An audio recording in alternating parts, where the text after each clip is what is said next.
I'm going to talk about a journalist who read politicians' mind. The fictional character Big Brother puts citizens under surveillance, keeping an eye on every activity.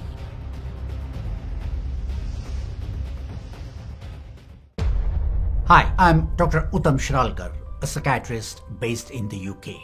You may have heard the term mind reader. Some people can recognize your thoughts. Usually it is someone close to you who truly understands you. Similarly, some individuals can identify thoughts of hundreds of people on certain topic. They can influence a group or the general public to think in a particular way. For example, we see magicians like Suhani, but I'm not going to talk about any magician here.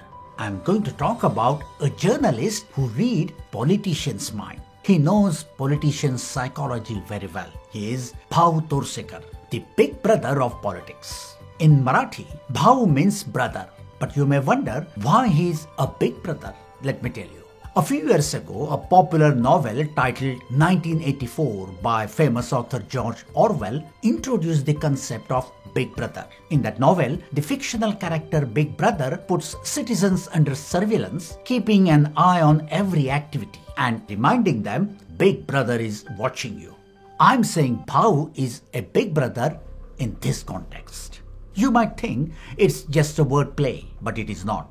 The fictional Big Brother watches people to control and mislead them, while Bhau monitors politicians. He observes what politicians say, what they don't say, what they do and what they don't do.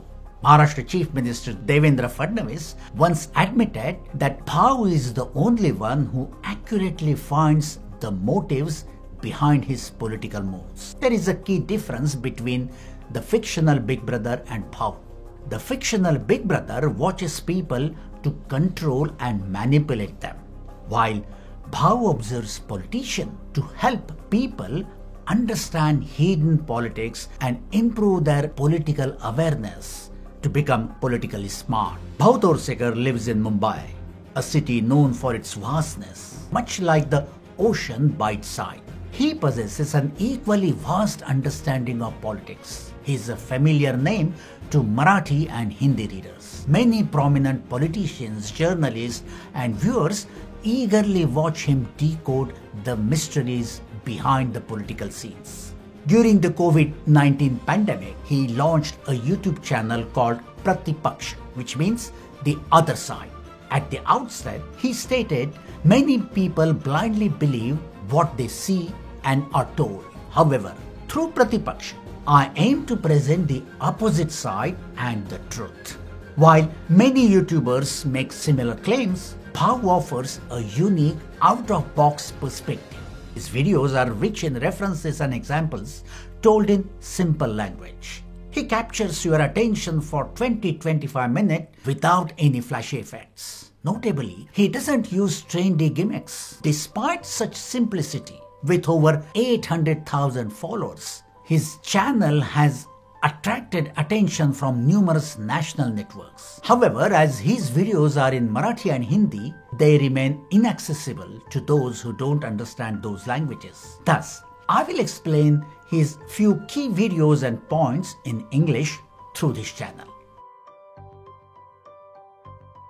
Journalism is supposed to be the fourth pillar of democracy, and social media has become the fifth. YouTube has emerged as a new form of journalism, and Bhau is one of the leading figures in Maharashtra. Although this medium is associated with the youth, Bhau at his age has applied it skillfully. A few years ago, people would read newspaper editorials to understand political issues. Now, they watch Bhau's videos. He simplifies political matters and makes them engage. His memory, which is sharp like an elephant, helps him. When you watch his videos, you will be amazed at how he recalls numerous past interactions, events and quotes and connects them to the current situation. When you watch his videos, you might think he has taken a lot of time and efforts to produce it, perhaps with someone's help. But if I told you Bhau writes a title of the video on a small piece of paper and start recording a 20-minute video in one take, I know you won't believe it, but that's a fact. Everything you see on Bhau's screen is an extempore one-man show. If you ask him about the reasons behind his popularity, he will say, "I don't make politics sensational. I make politics sensible." He further adds that technology has made news spread quickly. Nowadays, people don't need to get news. They need media to understand news. They need explanations, which he provides. He then gives the example of the ocean. He says that when we look at the surface of the ocean, we see waves, unstable and moving. And we say it's turbulent or rough. But if we go deep into the water, it's calm and stable. Similarly, if you look at the politics superficially, it's sensational. When you focus on the sensational politics, you only see waves and turbulence, but that's not most of the ocean. Most of the sea is calm and stable. If you focus on sensational news, you will never understand politics. To understand real politics, you need to go deeper. I would say that Bhavu takes a deep dive into the ocean of politics. There he finds many pearls. He brings some pearls of wisdom to surface for us. Bhavu rose to fame for his accurate predictions of election results. His predictions were bold and few people believed them. First, he was spot on in the 2014 national elections. He was so confident in his numbers that he wrote a book about the numbers of the seat BJP would win. Even some BJP leaders doubted his predictions. The same thing happened in 2019. One might argue that others also made correct predictions. Why is it a big deal in Bhavu's case? The interesting thing about Bhavu is that he makes his predictions solely based on his logic and experience. He doesn't use opinion polls, surveys, or inside information from secret source. The information he uses is available to everyone. Still, someone may say, people who gambles in sector also makes predictions. The uniqueness of Bhavu is that he provides the reasoning, logic behind his predictions. He says, pollsters mostly work with data. I understand that data is necessary for predictions, but data is lifeless. People are living. So when you count people's heads, you have to see what's going on in their heads. This is the basis of my logic. He adds, I found out that of the 543 parliamentary seats, the BJP had won 332 seats sometime in the past. I estimated that if the BJP projected Modi as their prime ministerial candidate, they would win 75% of those seats, close to majority.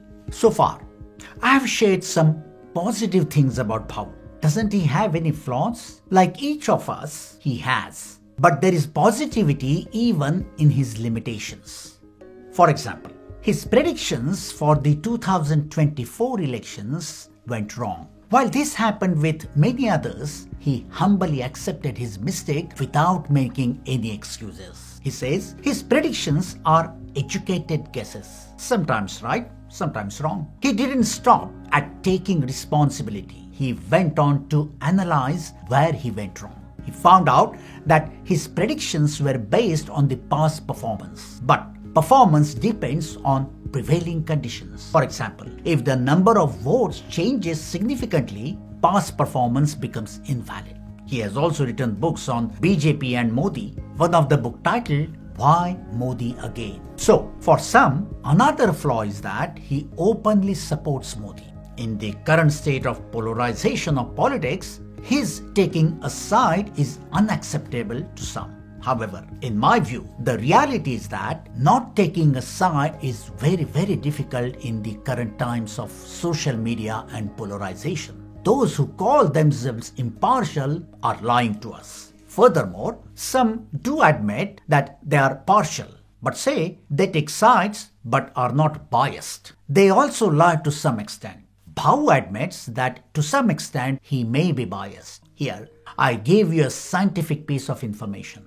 Admitting bias is a step towards removing it. I would say that Bhavu is the least biased and most balanced political analyst in the current circumstances. And I will provide evidence for this in future videos. The last complaint people make is that Bhavu doesn't allow comments on his channels. Most YouTubers encourage viewers to leave comments. Bhavu may be among very few who don't bother about comments. I think the reason may be that some people simply can't understand what Bhau is trying to say. Their comment makes no sense. So, here is my comment on why Bhau doesn't allow comments. It's because he wants to make sense of politics. He avoids sensational politics and he won't tolerate nonsense political comments. So, I hope you have understood that who we will be making future videos about. Who is Bhau Torsekar, what are his thoughts, and what are his political perspective. And more importantly, you will know the political psychology behind politics. You may or may not agree with his political views, but you will definitely be able to improve your thinking after knowing his thinking style. Click the like icon if you like this video, share, subscribe and click the bell icon. Thank you very much.